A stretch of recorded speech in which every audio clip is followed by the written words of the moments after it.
Bonsoir à tous, bonsoir à toutes. Merci d'être au grand rendez-vous. Et oui, il est 19h. Vous venez donc de suivre les prévisions météorologiques de la matinée de demain, oui, demain 7h. Pour le grand rendez-vous de ce soir, on va parler vaudou dans la rubrique Autant savoir pour recevoir Madame Vigoro. Elle est Vigorou, voilà, elle est prêtresse.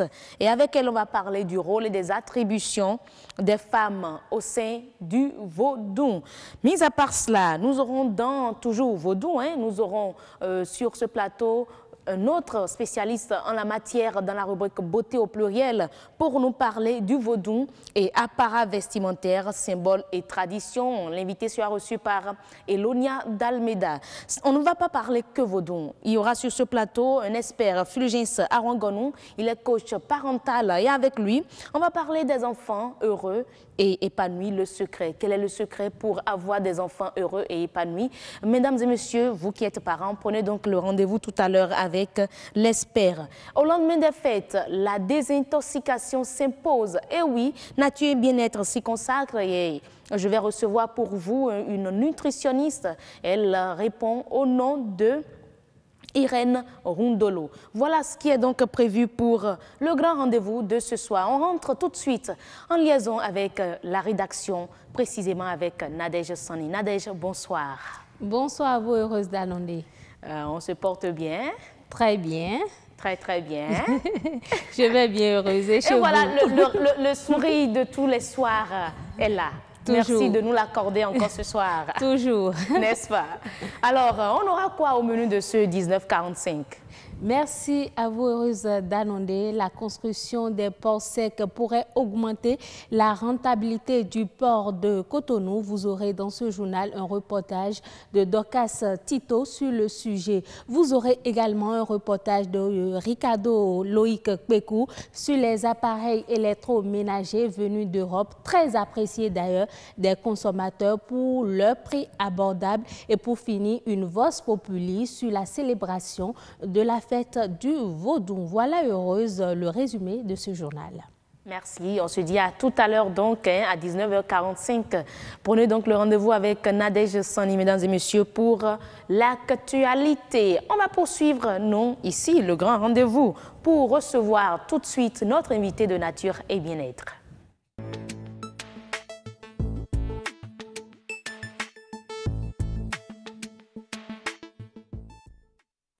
Et nous sommes avec Irène Michodii-Rundolo, ingénieure agronome de formation et nutritionniste. Avec elle, on parle de la désintoxication qui s'impose au lendemain des fêtes. Madame Michodii, merci d'être là. Bonjour. Bonsoir. Bonsoir. Vous vous portez bien? Ça va. D'accord. Avant d'échanger avec vous, nous allons demander aux populations, aux téléspectateurs de suivre avec nous ce reportage réalisé par Peggy Bagidi sur la nutrition. La malbouffe entraîne des problèmes récurrents que nous connaissons comme le cancer, les maladies cardiovasculaires, etc. Ce sont entre autres les maladies graves qui gagnent de nos jours du terrain et qui touchent pratiquement toutes les générations. Par ignorance ou par snobisme, nous consommons pour la plupart des produits importés ou en conserve, source d'énormes dégâts de santé. Pour Dame Irène Michodii, l'une des solutions pour garantir une bonne santé, c'est le bio. En milieu urbain, nous avons tendance à faire du conformisme, à copier ce qui est le made de l'extérieur, c'est-à-dire les produits comme les pâtes alimentaires, les couscous, qui ne nous apportent que de l'énergie. Très peu de Béninois, notamment dans les milieux urbains, sont accros des légumes. Or, ce sont les légumes qui apportent les sources de micronutriments dont nous avons besoin pour renforcer notre système immunitaire, pour avoir le bien-être nécessaire à notre santé durable. Mais j'ai eu la chance de faire des études dans des milieux ruraux où des tendances d'analyse ont révélé que les pauvres mangent plus diversifié que les riches. Ça paraît bizarre, mais ce n'est pas bizarre, puisque les légumes, feuilles et autres sont collectés dans la nature, sont cueillis. Bien que certains consommateurs citadins peinent à réussir leur mode alimentaire, d'autres ont réussi la transition. La santé n'a pas de prix.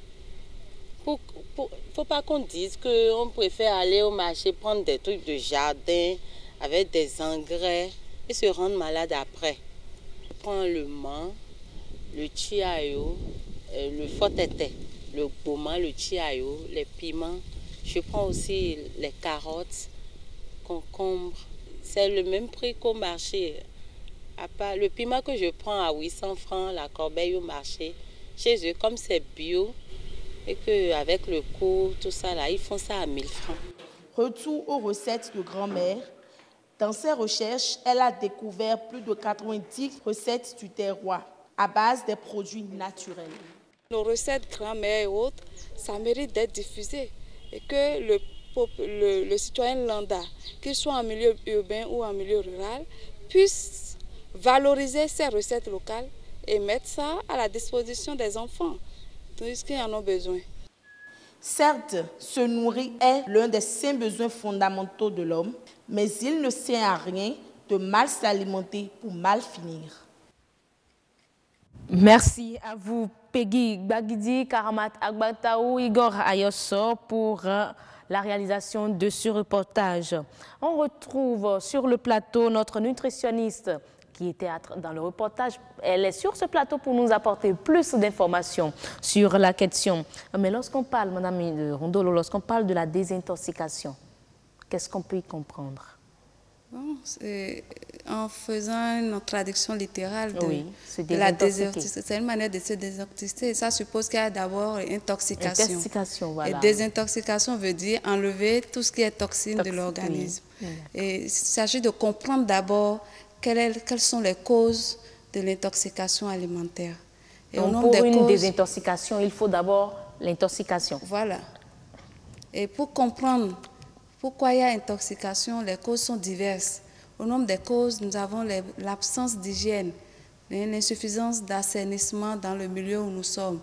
Et là, l'environnement regorge assez de microbes, de bactéries qui sont nuisibles pour la santé.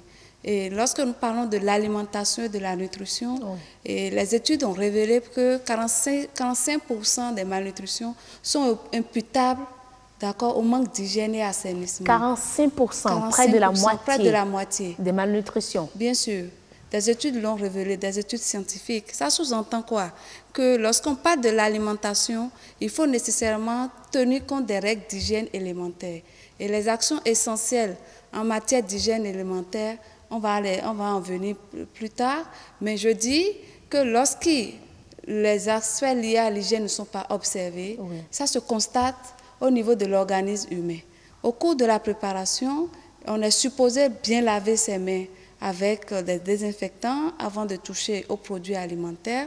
Nous devons nettoyer également les produits, les légumes feuilles, tout ce qui est carottes, choux, avant de passer à la cuisson à la vapeur ou à une cuisson modérée, histoire de préserver le potentiel nutritionnel de ces aliments. Mais qu'est-ce qui explique, on parle de fêtes, qu'est-ce qui explique qu'au lendemain des fêtes, c'est des problèmes d'intoxication alimentaire?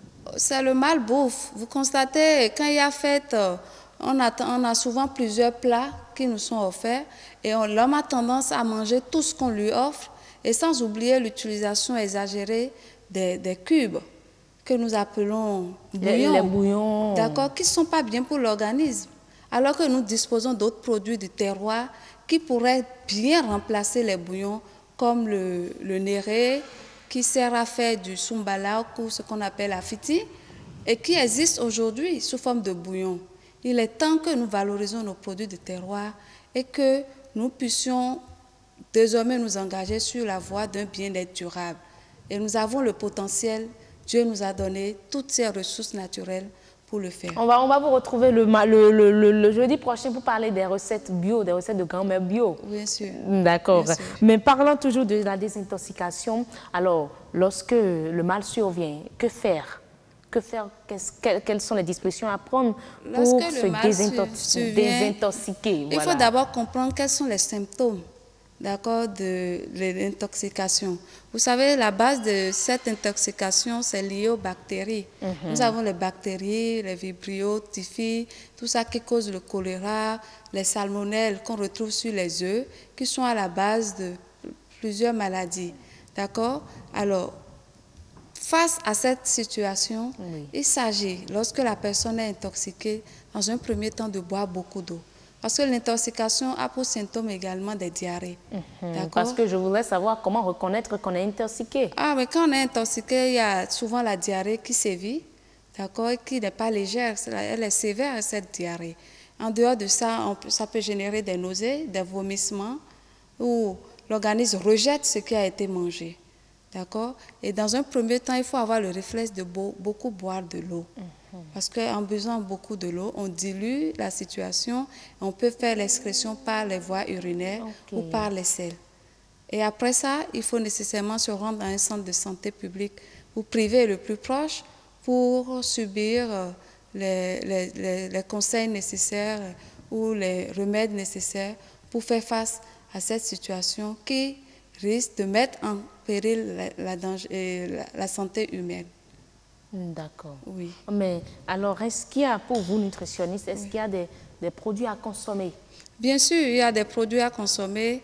Vous savez, moi, je m'investis actuellement dans l'entrepreneuriat agricole, puisque je dispose d'une ferme que nous appelons ferme bien-être en langue, c'est-à-dire ferme Comme la rubrique dans laquelle vous êtes actuellement, bien-être. Voilà. Donc, actuellement, il y a de plus en plus une émergence d'entreprises agricoles et il y a bien sûr des femmes qui sont représentées et qui s'investissent dans la production d'aliments sains et ou bio. Ce que moi je fais dans la ferme, ce sont des aliments, les légumes feuilles sont essentiellement bio. Mais lorsque vous parlez d'aliments sains, ce n'est pas les aliments bio qu'on appelle aliments sains. Quelle est la différence? Les aliments bio peuvent se retrouver dans la classe d'aliments sains, mais le contraire n'est pas possible. C'est-à-dire tout aliment sain n'est pas synonyme de bio. Il faudrait comprendre qu'est-ce qu'on met dans bio. Un produit bio, c'est un produit qui est issu d'une matière première qui a été produite dans des conditions respectueuses de l'environnement, sans apport d'engrais chimiques, mais uniquement d'engrais organiques. Et dans notre ferme, nous avons l'approche intégrée, puisque nous avons le volet production animale et le volet production végétale. Donc les déjections, les excréments issus de la production servent d'engrais pour la fertilisation des planches. D'accord. Vous voyez, voilà. Donc, en tant que nutritionniste, je vais inviter les populations à être plus exigeants, notamment les consommateurs, afin qu'ils puissent accéder à des produits naturels, des produits bio, qui sont indispensables au bien-être humain. Mais parlant de la désintoxication, quel produit utiliser pour ne pas se rendre à l'hôpital? C'est vrai que les médecins ne sont pas d'accord avec moi, mais il faut reconnaître quand même que la nutrition a un caractère complexe. On ne peut pas parler de nutrition sans parler de la santé et sans parler d'hygiène qu'on vient d'aborder tout à l'heure. C'est vous dire que le bien-être humain n'est rien d'autre que la résultante de plusieurs paramètres.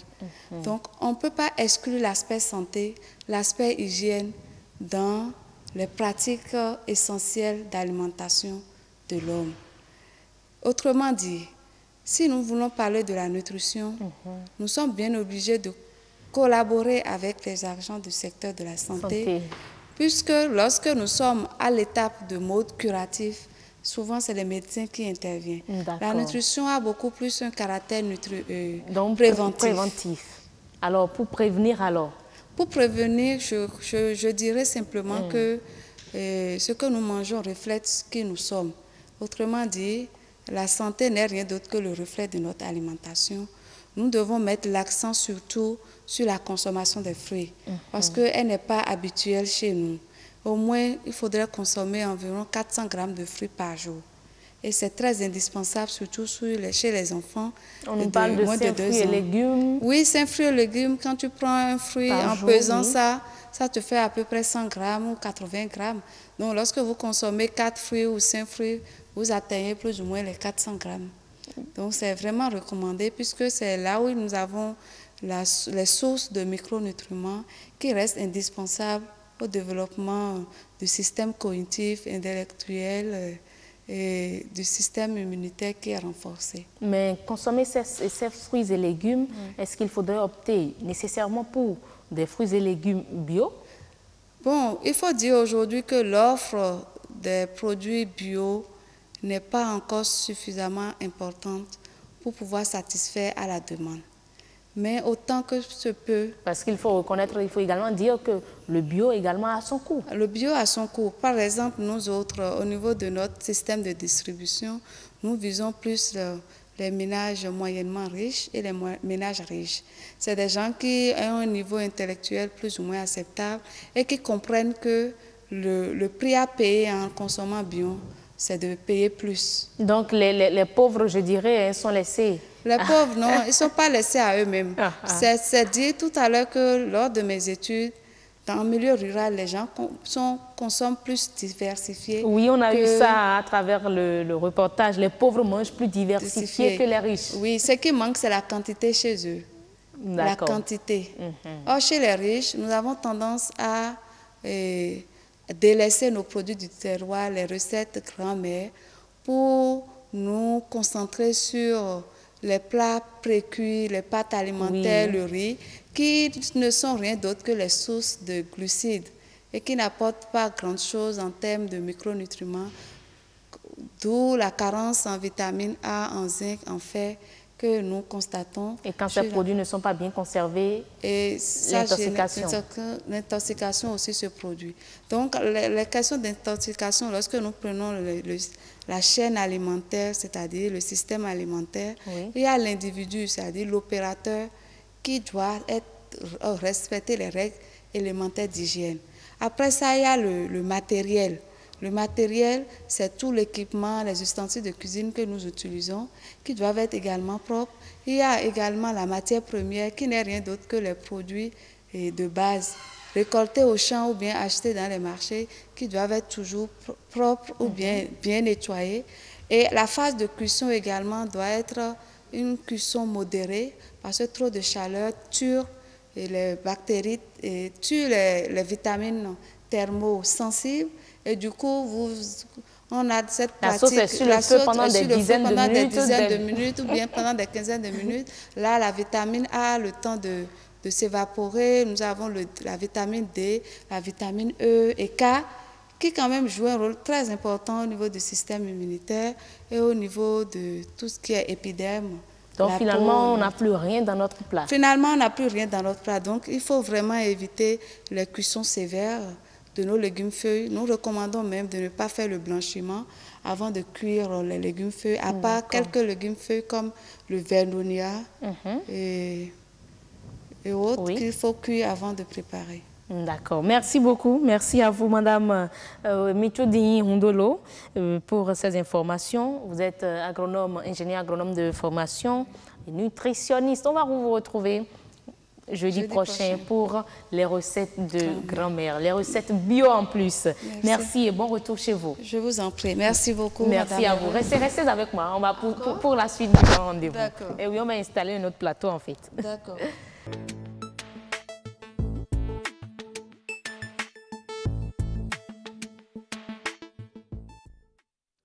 Nous sommes donc avec l'expert, comme je l'annonçais tantôt, et notre expert, l'expert de ce soir, c'est Fulgence Arangonou. Il est coach parental.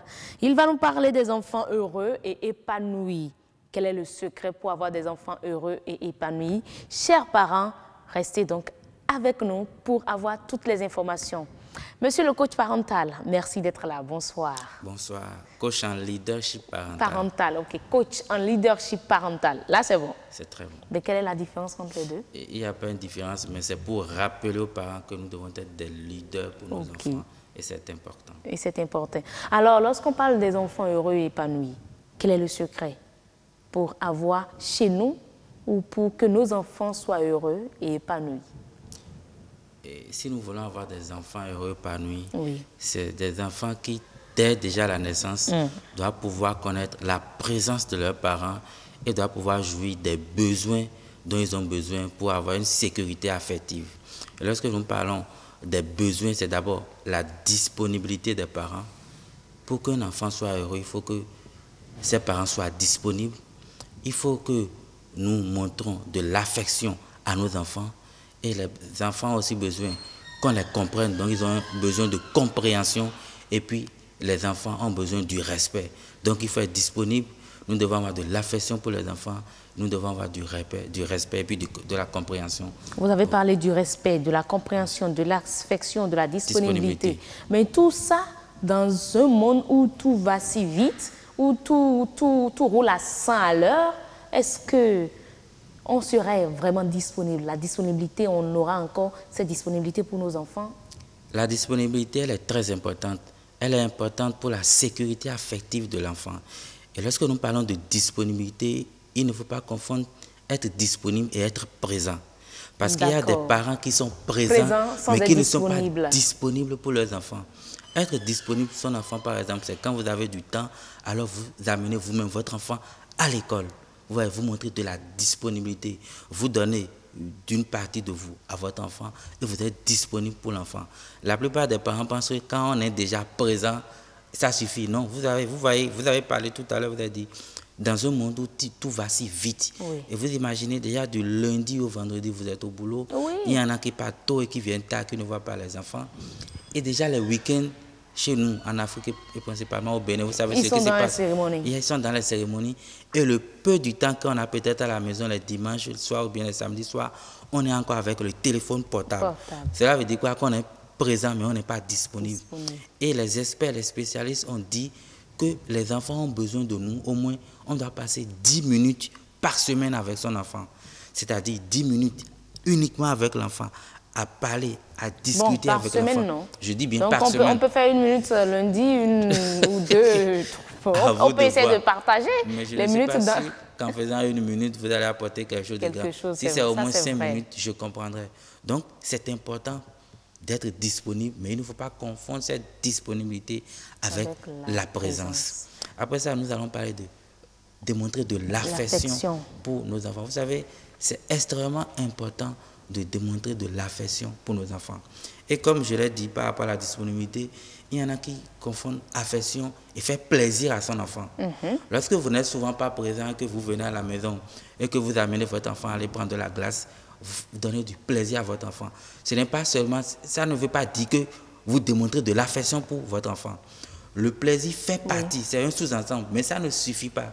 Mais alors l'affection se manifeste comment? Comment manifester de l'affection à son enfant? Vous considérez votre enfant. Vous savez, il y a des parents, quand ils rentrent, leurs enfants ont peur. Vous ne pouvez pas dire. Il y a des parents, qui quand ils entendent le son du moteur ou le bruit du moteur de la voiture de leur papa ou même de la maman, c'est que tout est au calme, quoi. Ils disparaissent. On devient très docile. On devient très docile. Et vous savez, vous exprimez de la peur. Les enfants ont peur de vous. Donc vos enfants ne sont pas heureux ni épanouis. Non, ils ne peuvent pas être heureux si votre présence exprime mais les enfants, la crainte, ce n'est pas possible. C'est vrai que vous avez besoin, la responsabilité parentale exige parfois un certain nombre de choses, mais vous ne pouvez pas faire peur à vos enfants et dire que vous les aimez. Ce n'est pas possible. Donc, aimer son enfant, c'est... Mais lorsque vous nous parlez de cette manière-là, l'autorité parentale, on dit, bon, il faut être un peu autoritaire à la maison pour exiger, pour faire installer le respect. L'autorité parentale, c'est par rapport à des comportements donnés. Ce n'est pas général, c'est par rapport à un fait. C'est sur un fait que vous manifestez votre autorité parentale en tenant compte d'un certain nombre de paramètres. Donc, ce n'est pas global, ce n'est pas que vous exprimez votre autorité. Non. C'est par rapport à un comportement donné et c'est par rapport à des faits. Ce n'est pas par rapport à toute votre personnalité. Ce n'est pas possible. Donc, nos enfants ont besoin de l'affection, qu'on leur témoigne de l'amour et qu'on soit disponible pour nos enfants. Et puis, nous parlons maintenant de la compréhension. Voilà. Vous savez, c'est extrêmement important de comprendre les enfants. Et comprendre son enfant, c'est tenir compte de son enfant. Tenir compte des propos, tenir compte de ce que l'enfant pense. Vous savez, souvent, quand l'enfant, c'est souvent à l'adolescence qu'on remarque souvent ça. À l'adolescence, les enfants, pour manifester, pour exercer leur autonomie, font certaines choses que les parents ne perçoivent pas. Vous savez, il y a des coupes de cheveux au niveau des adolescents, des garçons qu'on ne comprend pas. Vous savez, il est important de comprendre son enfant. Certes, vous n'êtes peut-être pas d'accord avec la coupe de cheveux. Voilà, mais est-ce une raison pour accepter? Parce qu'il faut comprendre pour accepter toute bêtise à la maison. Comprendre l'enfant, c'est d'abord comprendre qu'il est en train de traverser une période d'adolescence, une période d'opposition, une période d'affirmation, une période de crise. là, vous comprenez que c'est normal que l'enfant fasse ses coupes de cheveux. C'est d'abord à vous de discuter avec votre enfant pour lui montrer qu'en réalité, ces coupes de cheveux, on peut traduire ça autrement.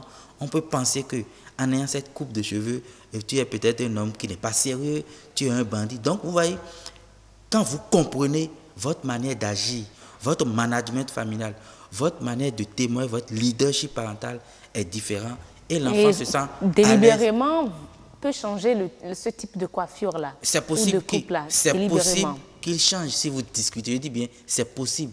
C'est encore possible qu'il ne change pas. Et là, que faire? Ah non, que faire? Vous savez, la période de l'adolescence, c'est une période qu'il faut que les parents comprennent. L'enfant veut manifester son autonomie. Sa maturité. Sa maturité. L'enfant veut décider. Pendant près de 9 ans ou pendant près de 12 ans, c'est les parents qui amènent les enfants chez le coiffeur et vous dites, faites-lui cette coupe de cheveux. Mais à partir de 12 ans, à 15 ans, à 16 ans, l'enfant décide lui-même de choisir. Mais il faut respecter le choix de l'enfant. Parfois, il faut respecter. Si ce n'est pas si extravagant, il faut parfois, ou quand c'est vraiment hors pair, il faut ramener l'enfant et lui expliquer. Et je pense, vous savez, les enfants, quand on nous parle, quand on parle aux enfants, quand on leur explique, ils comprennent mieux que quand on reste dans une position réfractaire. On dit non, ça ne se passera pas chez moi. Quand c'est comme parfois ça marche. Non, les enfants aussi développent de la rigidité. Ils veulent dire, ils sont adolescents, ils veulent manifester, ils veulent montrer qu'ils existent eux aussi. Et de rigidité en rigidité, quelque chose de banal, quelque chose de simple devient quelque chose. Vos propos me fait penser aux psychopédagogues et aux enseignants. Nos enseignants à nous, les enseignants quoi, qui sont pour la chicotte à l'école, pendant que les psychopédagogues trouvent que non, toute réaction de l'enfant est la preuve d'une manifestation donnée, que l'enfant est en train d'envoyer une information donnée. Ce que nous, nos enseignants, en tout cas ceux qui m'ont enseigné, ne comprennent pas souvent. Et vous allez comprendre que ceux qui sont véritablement passés par l'énigme, ceux qui se sont bien fait former, comprennent la réaction des psychopédagogues. Mais les autres, parfois, ne comprennent pas. Et c'est eux qui ont raison, c'est les psychopédagogues qui ont raison. Moi, je fais partie, peut-être un jour, on va parler de ça ici, on peut discipliner son enfant sans avoir recours au châtiment corporel. Et ça marche, moi je l'expérimente, ça marche très bien, ça marche fort bien. Dans le même temps, il y a des enfants qui n'obtempèrent qu'après être chicotés. Et c'est souvent nous les parents qui pensent que c'est comme ça. Parce qu'on a passé notre temps. Vous savez, quand nous, on était beaucoup plus, quand on était enfants, c'est que la meilleure manière d'amener les enfants à changer, c'est la chicotte. Donc, on se dit que comme on a passé notre temps à ne voir que la chicotte, on ne peut qu'utiliser la chicotte pour avoir des résultats. C'est possible qu'on expérimente d'autres méthodes. Vous savez, quand vous avez passé tout votre temps à prendre la sauce de votre maman, vous allez toujours penser que c'est la meilleure. Mais le jour où ça va changer, vous allez dire non. Il y a aussi cette possibilité. C'est possible. Mais je me demande alors, est-ce que tout ce que vous dites là n'est pas adapté à un type d'enfant? Parce que nous savons qu'il y a plusieurs types d'enfants. Je suis d'accord. Les récalcitrants, oui. Les polis. Oui. Et les types d'enfants, souvent, c'est par rapport toujours au type de parents. C'est pourquoi nous parlons toujours de coaching parental. Donc les parents ont les enfants qu'ils méritent. Souvent, oui. Les parents, les enfants qui sont à leur image. Et c'est pourquoi nous parlons de coaching parental où il est question d'accompagner les parents à avoir les gestes qu'il faut en tenant compte d'un certain nombre de paramètres et en tenant compte des phases d'évolution des enfants. Parce que l'enfant traverse la première adolescence ou que l'enfant soit en période d'adolescence, ce n'est pas la même chose.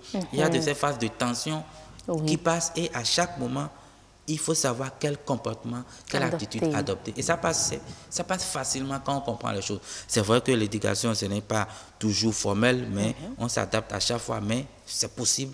Nous l'expérimentons. Les gens l'ont expérimenté avant nous et ça a donné leurs fruits. Alors, vous avez dit tantôt, pour avoir des enfants heureux et épanouis, il faut être disponible. Il faut être disponible. Il faut être compréhensible. Oui. Il faut aimer son enfant, mais le respect. Il faut aussi respecter son enfant. Respect. Comment manifester du respect? Vous savez, quand on devient parent, on pense qu'on est devenu un Dieu et que ce soir, on connaît tout. Je me rappelle un jour, nous avons écrit les papas sont des personnes et non des dieux. Vous savez, quand on devient parent, on se dit on a l'autorité, on exerce l'autorité et c'est l'autorité, on est capable de tout faire. Non, ce n'est pas possible. Nous devons respecter nos enfants comme étant des personnes humaines.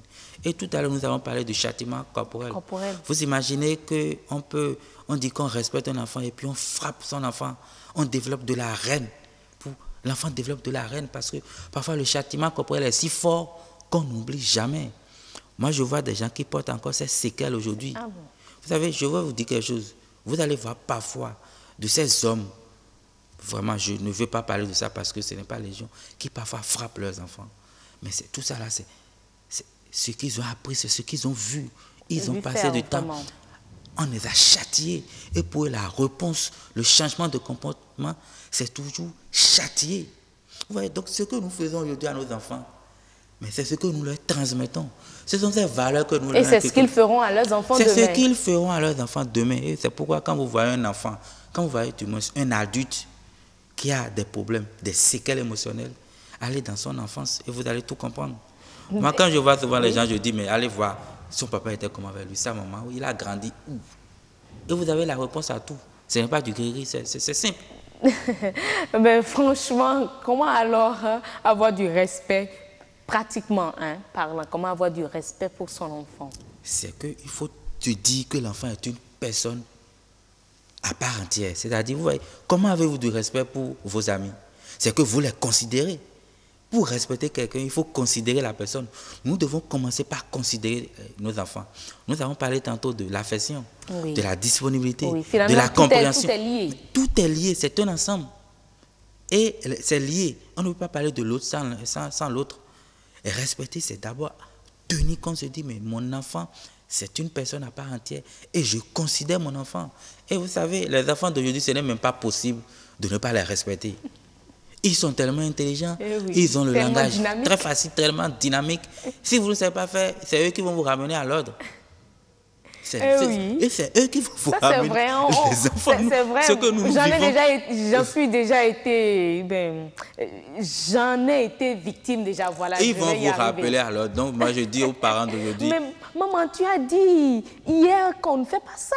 On n'éteint pas l'onduleur avec le pied, mais tu viens de le faire. Je dis oh là là, tu ne m'as pas vu faire. Tu vois, donc ce sont nos enfants qui vont nous rappeler à l'ordre. Et si nous leur manquons de respect, je vous assure, c'est eux qui vont nous apprendre qu'il faut respecter.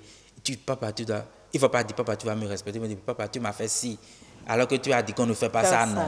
Voilà. À partir de ce moment, vous-même, vous serez gêné. C'est la honte totale, quoi. Mais finalement, tout ça, avoir des enfants heureux et épanouis, qu'est-ce que ça apporte à la société? Qu'est-ce que ça apporte à la société? Ce que ça apporte à la société, c'est que vous avez des enfants émotionnellement équilibrés. Parce que demain, ces enfants seront des dirigeants. Et s'ils deviennent dirigeants alors que c'est des gens qui ne respectent personne, ils ne vont pas respecter les décisions. Et nous aurons des dirigeants voyous, dans un état voyou. Dans un état voyou.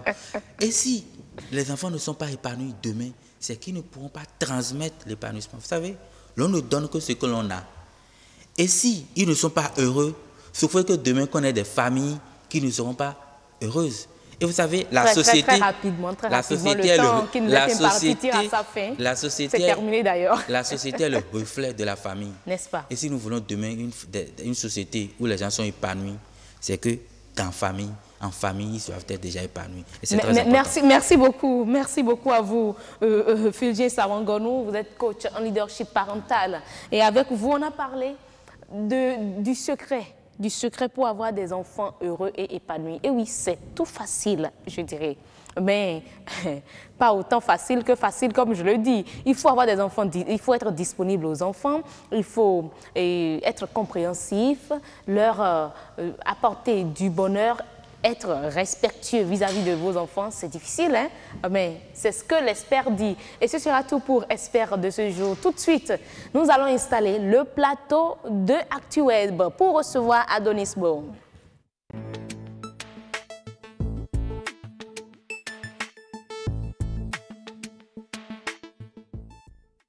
Voilà, nous sommes avec Adonis Bong, comme je le disais tantôt. Adonis, bonsoir. Bonsoir. La pleine forme? Oui, je suis un enfant épanoui. Un enfant épanoui, mais quand je me rappelle de vos fixations, je me demande s'il n'est pas un enfant voyou. En tout cas, c'est vous qui le dites. Non, je sais que vous êtes épanoui, juste pour rigoler. Vous êtes un enfant heureux et épanoui. Comme heureuse. Comme heureuse, eh oui, tout à fait. Alors, Adonis, on est ensemble pour d'autres informations. Comme hier, on a parlé d'un certain nombre de sujets aujourd'hui. On va parler de la gestion du port de Cotonou, n'est-ce pas? Oui. Voilà, qui est confiée au port d'Anvers oui. pour 10 ans. Oui, le contrat a été signé hier à l'issue d'une séance avec le président de la République. Oui. Le port d'Anvers prend ainsi la gestion du port de Cotonou pendant 10 ans. Il faut rappeler que d'abord, cela se fera en 2 étapes. La première étape, c'est une étape d'installation de 3 ans. Ensuite, suivra l'étape... Installation de 3 ans. Oui. Ensuite, suivra l'étape de mise en œuvre. Un contrat de 3 ans, renouvelable 2 fois. Ce qui fait déjà 9 ans. 9 ans. Maintenant, il y a une étape de préparation d'1 an, ce qui fait 10 ans. D'accord. Donc, finalement, le travail même se fera en 6 ans. En 9 ans. En 6 ans, je dirais. S'il y a une installation, ce n'est pas encore le travail. Et bon. puis... Ils peuvent déjà commencer à faire le travail. Puis, il faut moderniser la plupart des infrastructures du port actuel. En fait, c'est ça. Grâce à son expertise, le port d'Anvers devra accroître les ressources du port de Cotonou pour le monde de l'économie béninoise. À en croire Christophe Watershoot, l'administrateur délégué du port d'Anvers, ceci passe par la modernisation des infrastructures du port et l'informatisation des systèmes de données. D'accord, d'accord. Mais est-ce que vous avez pu prendre pour nous l'avis des populations, des internautes sur cette décision gouvernementale? On le fera peut-être demain. D'accord. On va rester en attente pour avoir ces informations, l'avis des populations. Alors, l'autre information, c'est la mise en circulation des véhicules à vitres teintées et opaques qui est réglementée au Bénin. Oui, le décret 646 du 22 novembre 2017 le mentionne. Ce décret porte réglementation de la mise en circulation des véhicules à vitres teintées et vitres opaques en République du Bénin. Ce décret est rentré en application le 1er janvier 2018. Ah, donc c'est déjà en application. C'est déjà en application. Dans ce décret, il est interdit de circuler sur le territoire de la République du Bénin. Et oui, comme les images que nous voyons là. Oui, avec un véhicule ayant la vitre au pare-brise opaque ou ayant l'une ou deux des vitres latérales de l'avant opaque. Ça, c'est l'article 7 du décret. Par vitre teintée, le législateur entend les vitres légèrement colorées qui permettent de voir l'intérieur du véhicule avec un facteur de transmission régulier. Et pour la voiture, le véhicule que nous venons de voir, teinté ou opaque? Ça, c'est opaque parce que nous ne pouvons pas voir l'œil nu. On ne peut rien voir, franchement.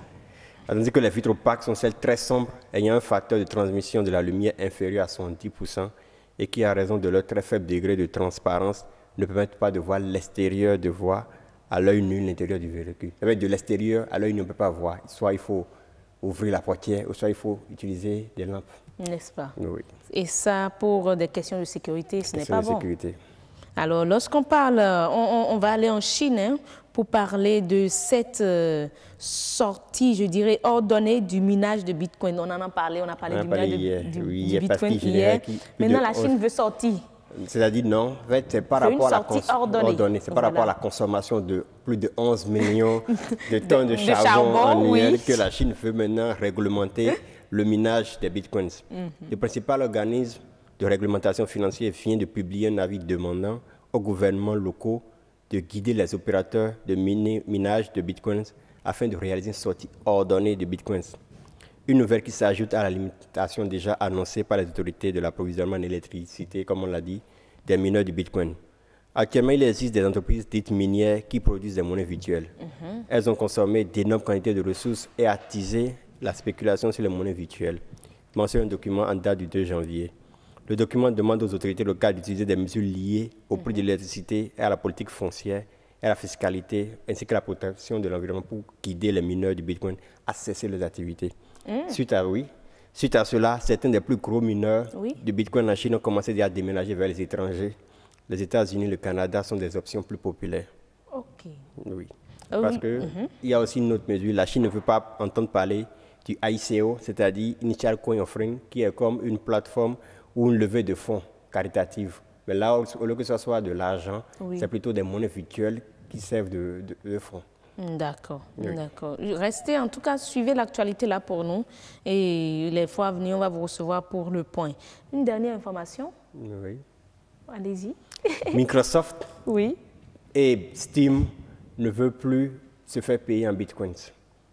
En 2014, Microsoft permettait à ses utilisateurs d'alimenter un compte grâce à leurs bitcoins. Suite à la volatilité. Non, écoutez, n'oubliez pas les populations, non, reprenez. Suite, parce que la monnaie est volatile. Voilà. Parce que la monnaie est volatile, Microsoft va décider de ne plus utiliser le Bitcoin comme moyen de paiement. Il faut rappeler que le Bitcoin a comme concurrent maintenant le Ripple. On en avait parlé aussi récemment. Oui. Et Steam, c'est une plateforme dédiée aux jeux vidéo d'application. D'accord. Les deux ne veulent plus du tout se faire payer en Bitcoins. Mais pour quelle raison? Ils ont évoqué quelle raison? Non, la monnaie n'est pas stable. Tantôt le Bitcoin évolue, tantôt elle se déprécie. Parce que quand vous commandez un service dans ces pays et que vous n'êtes pas satisfait, ils sont tenus de rembourser. Ça, c'est vrai. Ce qui fait que si la monnaie était à 9 000 $, et qu'après à 14 000, je dis que je ne veux plus me faire ce truc-là, non? Ils seront obligés de... Il y a une perte là. Oh, ça c'est vrai. Ils ont alors raison pour assurer les arrières. Hein. Il faut éviter tout paiement en Bitcoin. Merci, je crois. Non, il y a encore une dernière information. Hein. On va là maintenant... Au Maroc. Au Maroc, le Bitcoin, les monnaies virtuelles sont interdites. Donc, carrément. Sont interdites. Donc, une quantité importante de matériel utilisé dans le minage de Bitcoin a été interceptée par les éléments de la douane à l'aéroport Mohamed V de Casablanca. La douane a fait appel à l'office de échange afin d'avoir son expertise sur le matériel saisi. Selon Al-Massé, dans son édition à paraître le 9 janvier, aujourd'hui, les propriétaires du dit matériel ont été écoutés par les autorités compétentes afin de déterminer leurs intentions, tout en sachant que l'utilisation des crypto-monnaies est interdite dans ce pays depuis novembre 2017. Depuis novembre 2017. Depuis novembre 2017. D'accord, ils ont tout mis en place, hein? Oui. Tout. Oui. D'autant plus que du matériel de minage de Bitcoin est déjà intercepté à l'aéroport. Merci beaucoup à vous, Adonis, pour ces informations. On va se retrouver encore demain. On est ensemble pour cette semaine. Oui. N'est-ce pas? Oui, en attendant que je vous fasse miner. Je ne suis pas une monnaie virtuelle, tout sauf ça. Pas du tout. Alors, mesdames et messieurs, voilà, c'est terminé pour ActuWeb de ce soir. Demain, on aura encore Adonis pour d'autres informations. Parce que je suis un enfant épanoui. Non, pas épanoui, un enfant docile. Mesdames et messieurs, on poursuit le grand rendez-vous. Tout de suite, le journal.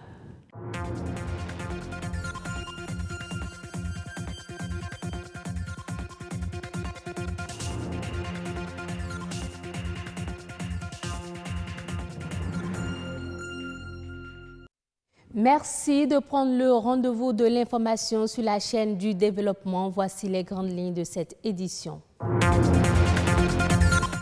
Le port de Cotonou pourrait avoir une meilleure rentabilité si des ports secs étaient construits. Dans cette édition, nous parlerons des avantages des ports secs pour l'économie. Le commerce des appareils électroménagers et accessoires aux abords des routes est une activité rentable pour les commerçants. L'accessibilité des prix est un facteur qui attire les consommateurs. Le Bénin est le berceau du vaudou, dit-on, que représente cette religion pour les Béninois à la veille de la célébration de la fête du vaudou. Vous suivrez une Vox Populi réalisée à cet effet. Bonsoir à tous. Pour une productivité et un meilleur rendement du port autonome de Cotonou, construire des ports secs au Bénin devient nécessaire pour un développement durable. Tant la construction et l'exploitation des ports secs seront bénéfiques pour l'économie nationale, mieux elles permettraient de réduire les dégâts occasionnés par les véhicules poids lourds dans l'enceinte du port autonome de Cotonou. Igor Ayosso et Dorcas Tito nous en parlent dans ce reportage. La construction et la mise en exploitation des ports secs au Bénin visent à réduire le séjour des conteneurs et de marchandises au port de Cotonou.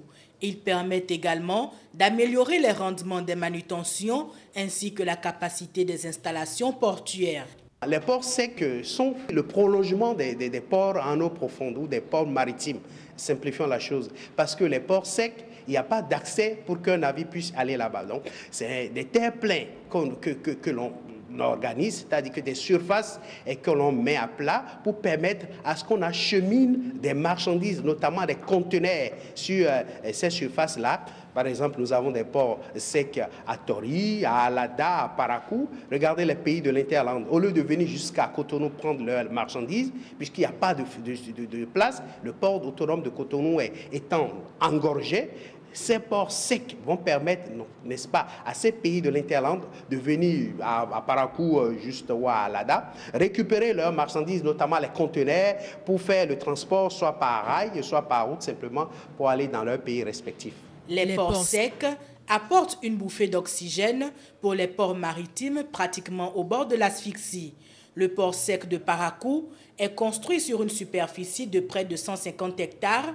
Il est financé à hauteur de plus de 20 milliards de francs CFA et a pour principal objectif de désengorger le port de Cotonou et de desservir les pays de l'Interland. C'est un véritable projet de développement comme les autres ports secs, qui va générer environ 1500 emplois directs et plus de 3000 emplois indirects. Face à l'accroissement du trafic dans l'enceinte portuaire, les ports secs sont la solution pour désengorger le port de Cotonou et faciliter les transactions. Le commerce des appareils électroménagers et accessoires aux abords des routes à Cotonou et environ attire de plus en plus les consommateurs. L'un des arguments qui motive cette ruée vers ces produits venus de l'étranger est l'accessibilité du prix d'achat selon certains clients. Bernold Djogbe et Ricardo Kwekou pour plus de précisions. La vente des appareils et accessoires venus des pays d'Europe au bord des artères et dans les boutiques se développe de plus en plus à Cotonou.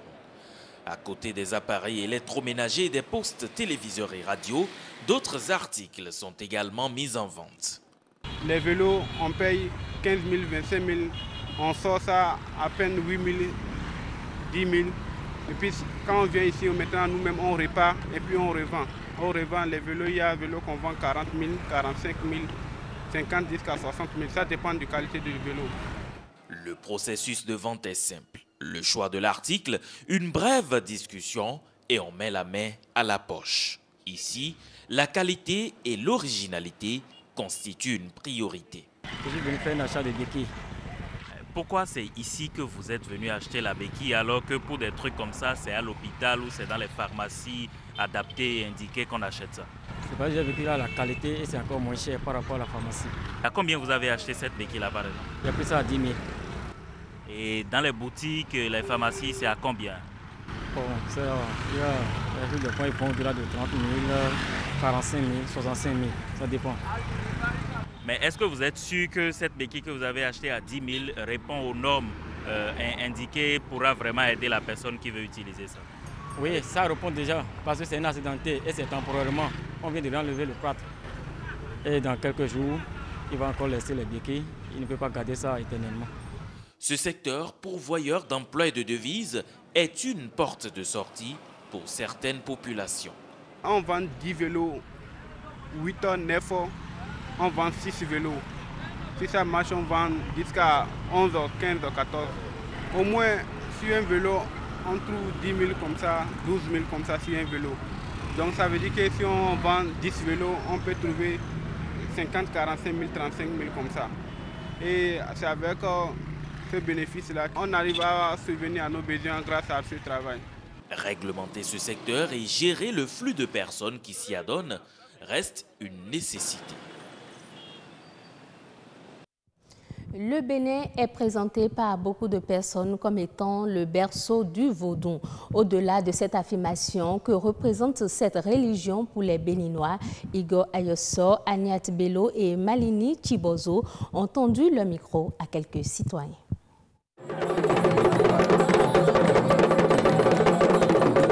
L'Afrique étant le berceau de l'humanité, le Bénin est le berceau du vaudou.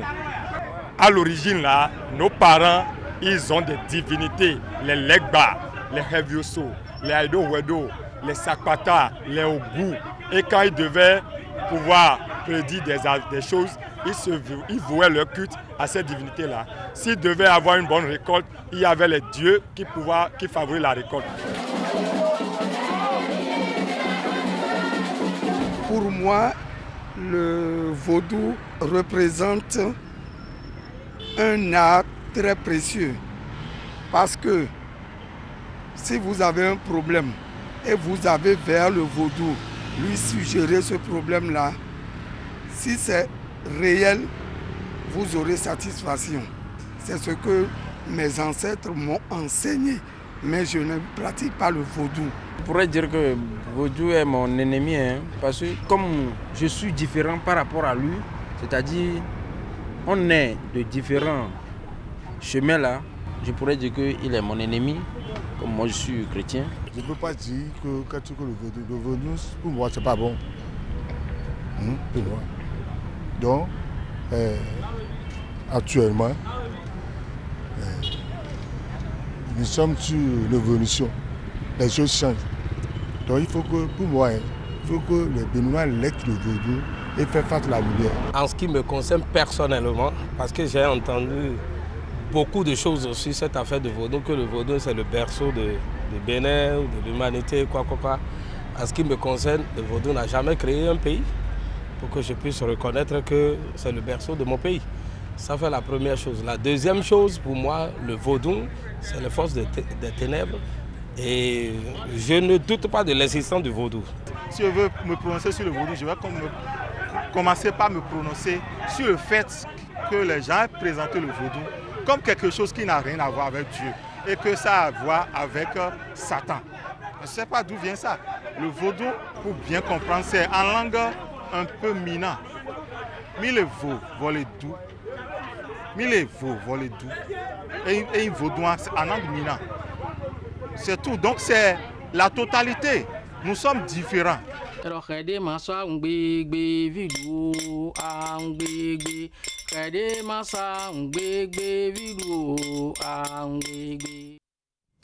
Pour beaucoup de personnes, le chien est un animal doté de plusieurs facultés. Des facultés qui lui permettent d'entretenir certaines relations avec l'homme. Mais sa garde est aujourd'hui un véritable problème de société. Igor Ayosso, Thibaut Maffon et Marcel Arossi nous proposent un reportage sur les liens qui unissent le chien à l'homme. Suivant. J'ai vu mon grand-père, mon oncle avoir des chiens. Et je me suis familiarisé avec eux. La garde d'animaux est une vieille tradition humaine. Aujourd'hui encore, cette tradition se perpétue à travers les générations. Le chien fait partie des animaux les plus prisés par l'homme. Pour bon nombre de personnes, cet animal est d'une grande utilité. Il bénéficie de différentes considérations dans la société béninoise.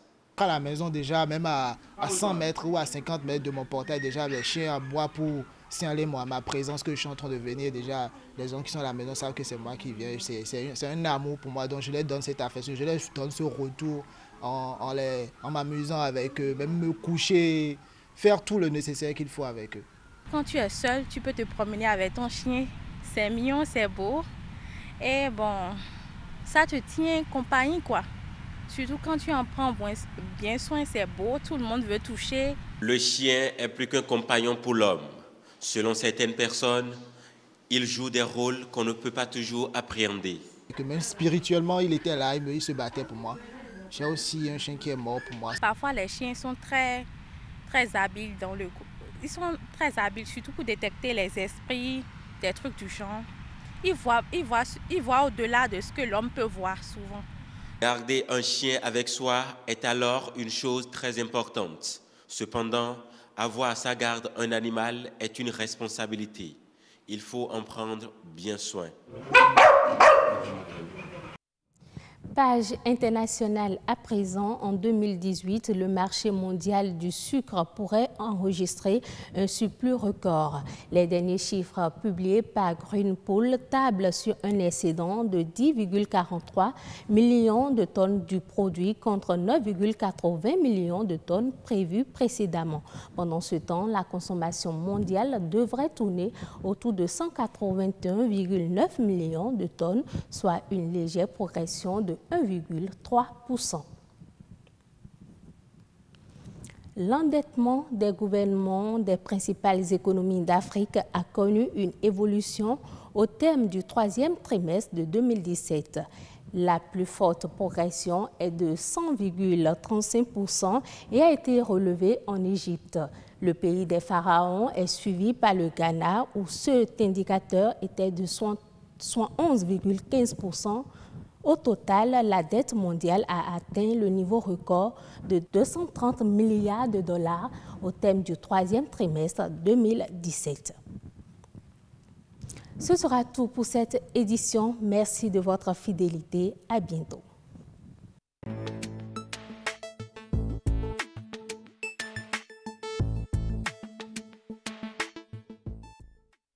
Et voilà, le plateau de la rubrique Beauté au pluriel installé. Nous allons suivre tout de suite ce reportage réalisé par Elonia Dalmeda pour recevoir notre invité. Musique, chant et percussions étaient à l'honneur dans la ville de Cotonou en ce jour de célébration des religions endogènes. Et comme chaque année, c'est le même rituel. Il s'agit d'honorer les ancêtres selon la multitude de traditions et divinités. Ici, c'est la place de nos divinités. Et d'habitude, le 10 janvier, ça fait la 14e édition que nous sommes en train de fêter ici. Mais non seulement ça, on se rassemble ici, il y a les Mami Hounon qui se rassemblent, il y a le Vaudou Zangweto qui se rassemble ici, il y a le Plavaudou Agboué, il y a le Tron et le Gabara.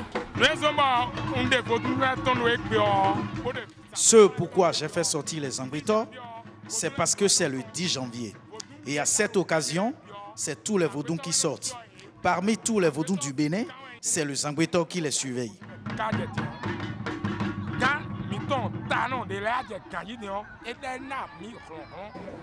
Une culture ancestrale qui permet de se distinguer selon les ethnies et selon les familles à travers un code vestimentaire, mais qui a également pour but de rassembler.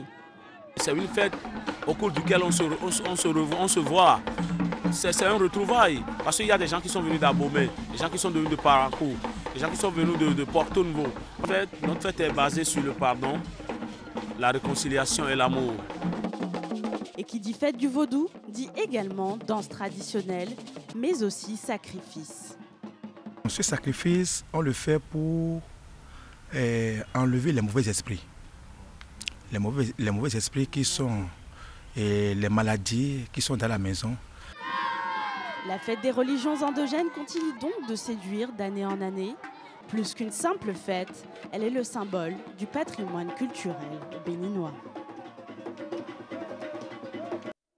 Et voilà, Elonia Dalmeda qui était avec les dignitaires du culte vaudou. On la retrouve sur le plateau, comme vous voyez déjà en image. Hello, bonsoir. Bonjour, heureuse. Bonsoir. Enfin, bonsoir. Hello. Effectivement, oui. Bon, c'est vrai, on était ensemble depuis le matin quand même. Ouais. Et voilà, vous recevez ce soir Monsieur Ressou, Florent Eustache Ressou, une image qui est très familière au Béninois.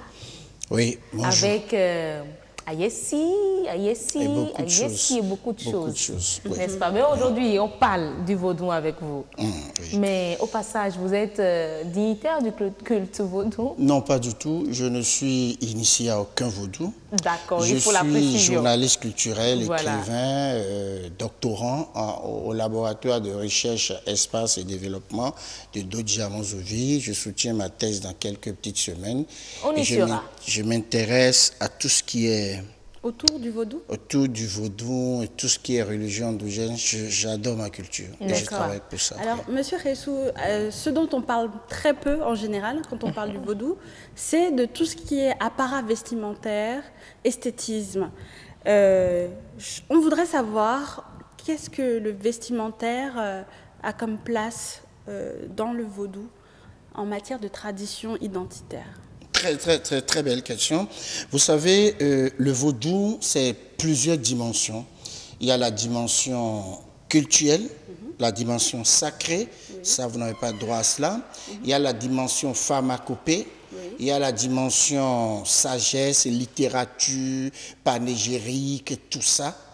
On ne va pas parler de ça parce que c'est lourd. En réalité, le vaudou, c'est tout, c'est une armada, c'est un ensemble de choses. Mais vous avez posé une question assez précise, c'est les costumes de notre coutume, si je peux refaire le sujet en parlant ainsi. En fait, quelqu'un a parlé de la mise en scène du vaudou. Aujourd'hui, le tourisme béninois a beaucoup à gagner en mettant en scène le vaudou.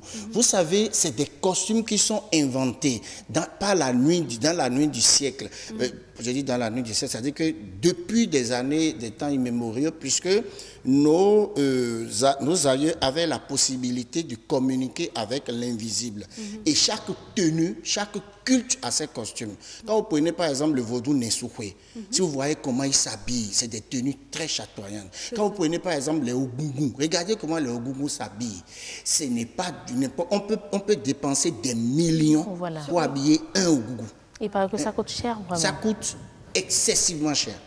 Et donc, c'est de la création, c'est de l'invention, c'est de la signification, c'est des signifiants qui envoient des signifiés.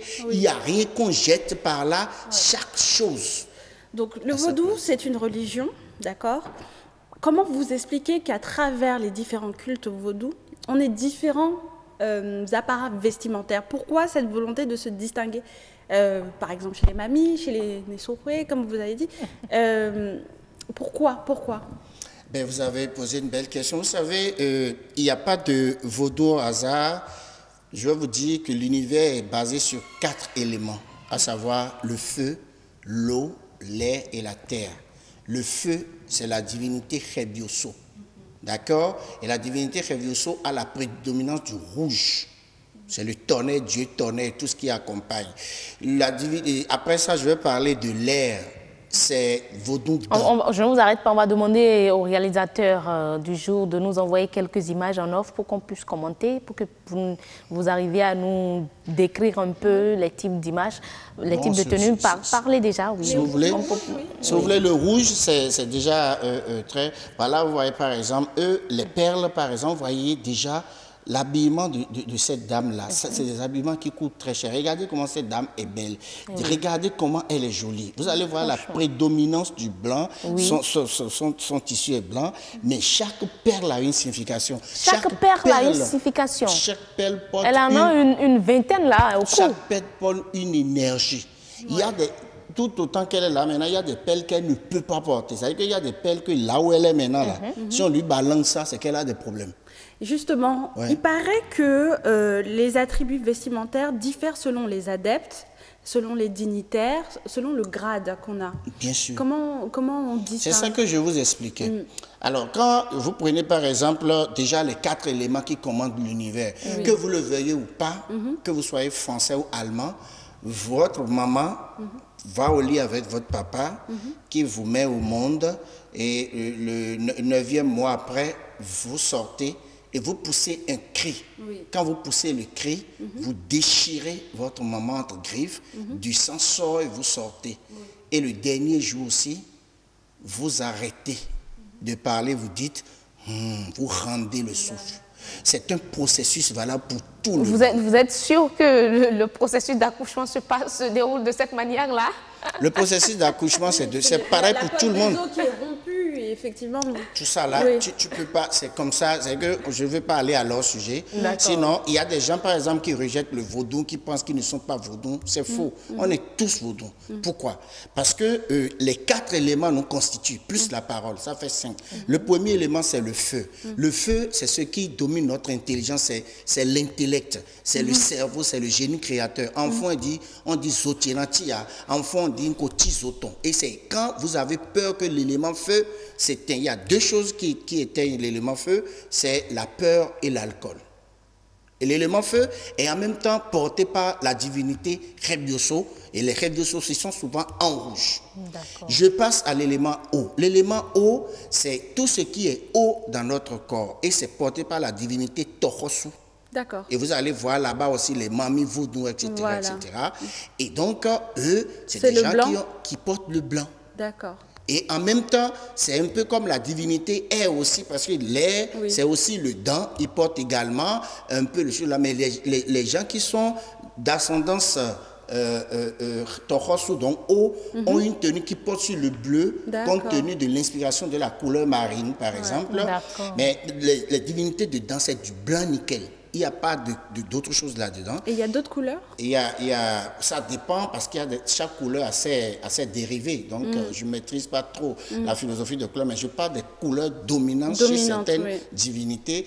Il y a des couleurs qui accompagnent. Il y a des couleurs de base. Parce que quand vous prenez le noir va toujours avec le blanc et le rouge. Parce que c'est des couleurs de base, blanc, noir, rouge, c'est des couleurs du vaudou. C'est de ces couleurs-là que sortent toutes les autres couleurs. C'est la combinaison de ces couleurs-là que sortent les autres couleurs.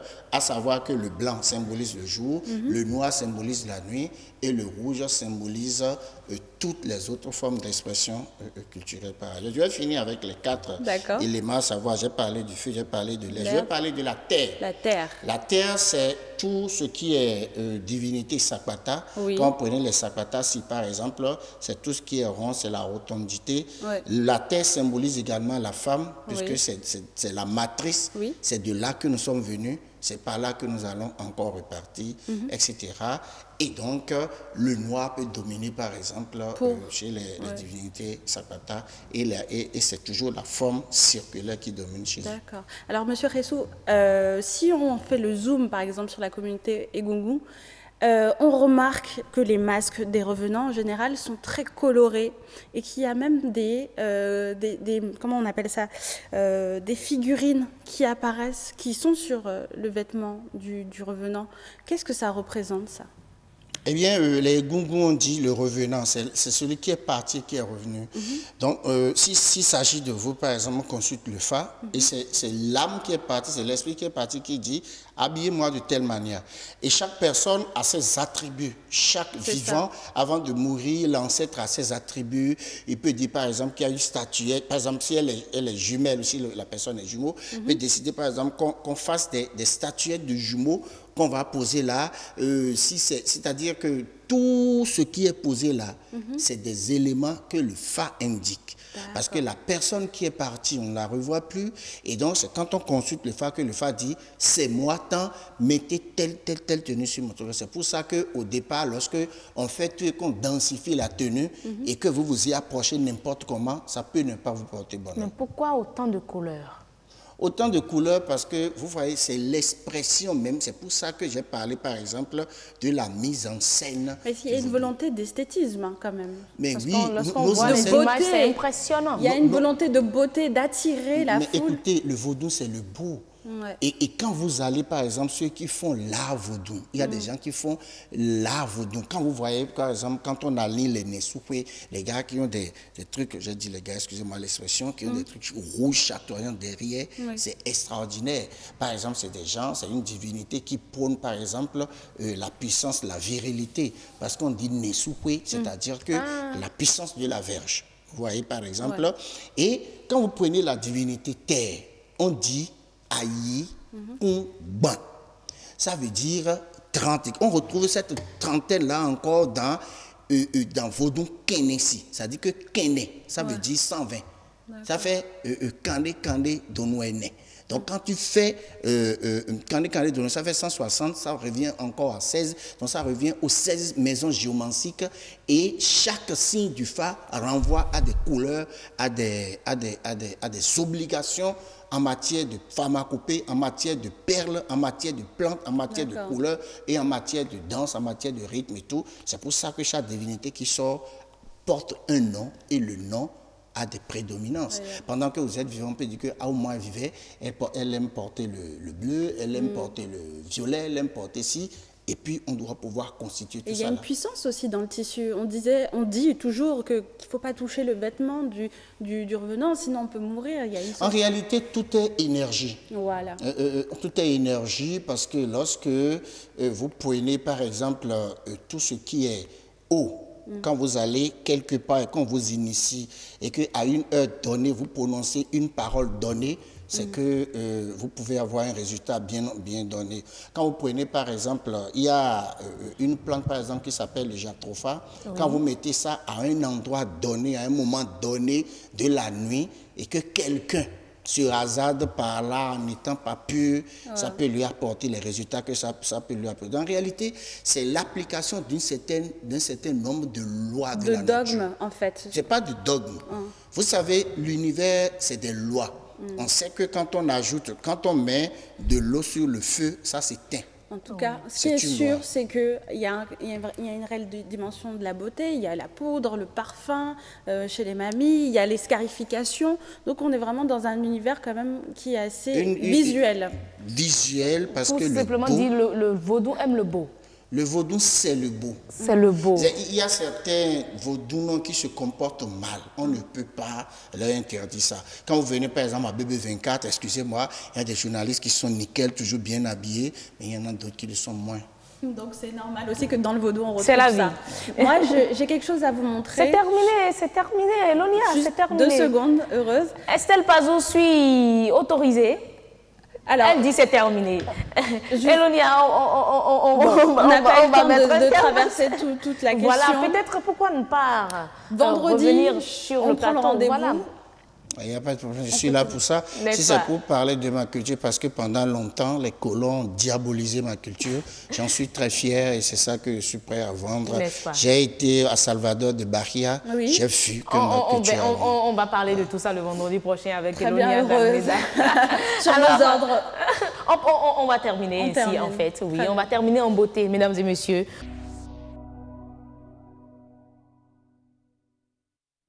Pour donc terminer définitivement le grand rendez-vous de ce soir, je remercie au passage Estelle Pazou et Patrick Adjagbojou. Ce sont mes chefs d'édition de ce soir.